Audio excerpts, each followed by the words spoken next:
고난주간 특별 새벽기도의 둘째 날 말씀입니다. 마태복음 22장 15절 말씀. 바리새인들이 가서 어떻게 하면 예수를 말의 올무에 걸리게 할까 상의하고. 아멘. 이번 고난주간 특별 새벽기도의 기간에 예수님의 마지막 일주일의 행적을 살펴보고 있습니다.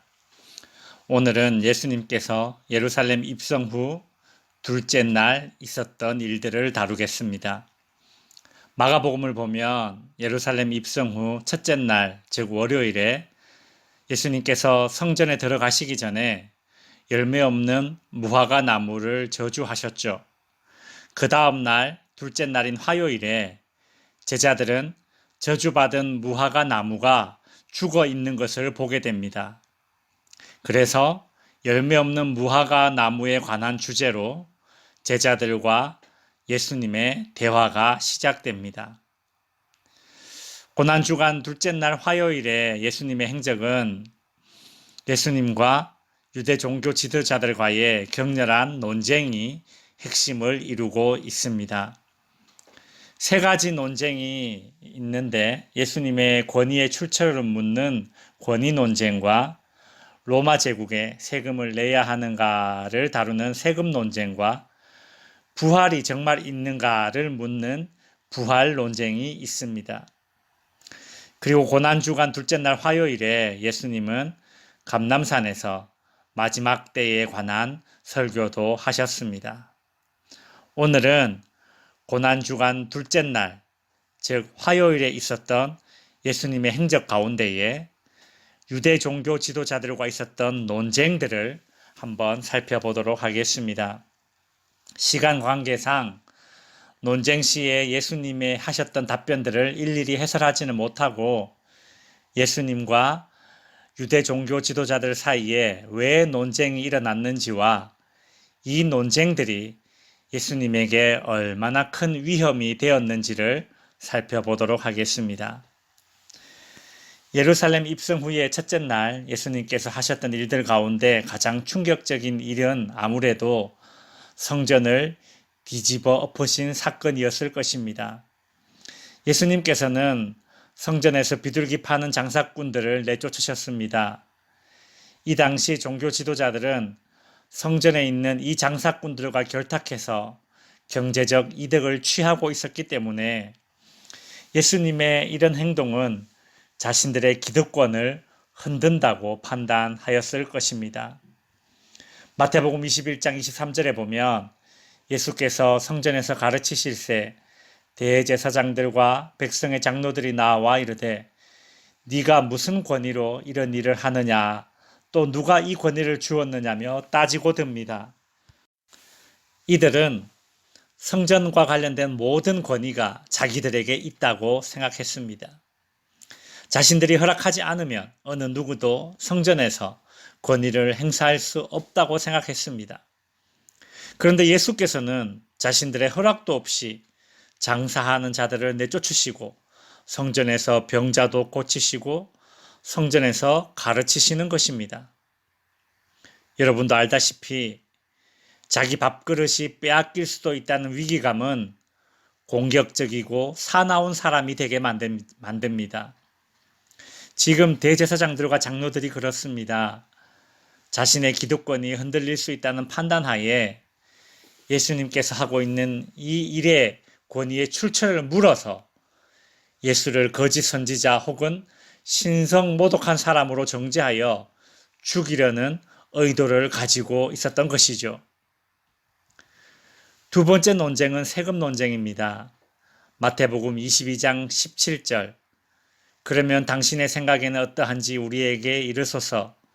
가이사에게 세금을 바치는 것이 옳으니이까 옳지 아니하니이까. 바리새인들은 예수님께 로마에 세금을 내야 하는지 내지 말아야 하는지를 묻습니다. 둘 중에 하나를 선택하면 어떻게 대답을 하든 예수님은 공경에 처하게 될 것입니다.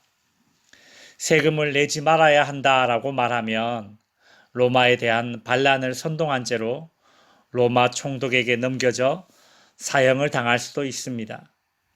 세금을 내야 한다라고 대답한다면 유대인들의 반감을 살 수도 있습니다. 왜냐하면 이것은 마치 일제 식민지 시대의 친일파처럼 취급을 받게 되는 말이니까 그렇습니다.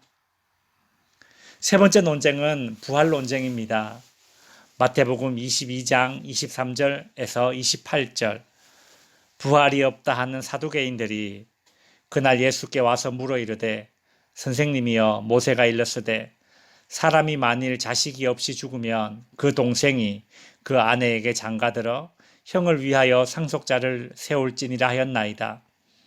우리 중에 칠형제가 있었는데 마지가 장가들었다가 죽어 상속자가 없으므로 그 아내를 그 동생에게 물려주고 그 둘째와 셋째도 일곱째까지 그렇게 하다가 최후에 그 여자도 죽었나이다. 그런즉 그들이 다 그를 취하였으니 부활 때에 일곱 중에 누구의 아내가 되리이까?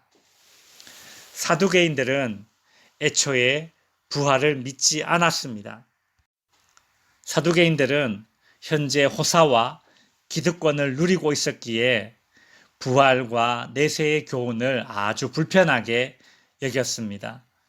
그래서 그들은 부활 신앙을 조롱하려고 모세가 율법에서 말한 형사 취수 제도를 말도 안 되는 상황으로 지금 예를 들으면서 조롱하고 있는 것입니다.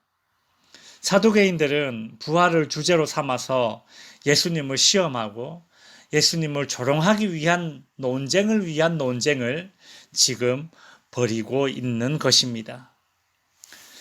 말씀을 정리하겠습니다. 예루살렘 입성 이후 둘째 날, 즉 화요일에 예수님은 유대 종교 지도자들에게 매우 공격적이고 의도적인 함정 질문을 받고 계십니다. 이런 칼과 같은 말, 공격적인 질문들로 예수님은 위협을 당하셨지만 지혜롭게 말씀으로 응수하셨습니다. 오히려 종교 지도자들은 예수님의 그 지혜로운 답변을 듣고 자신들의 말문이 막히자 더욱 분노하여 예수를 죽이고자 애쓰는 대적자가 되었습니다.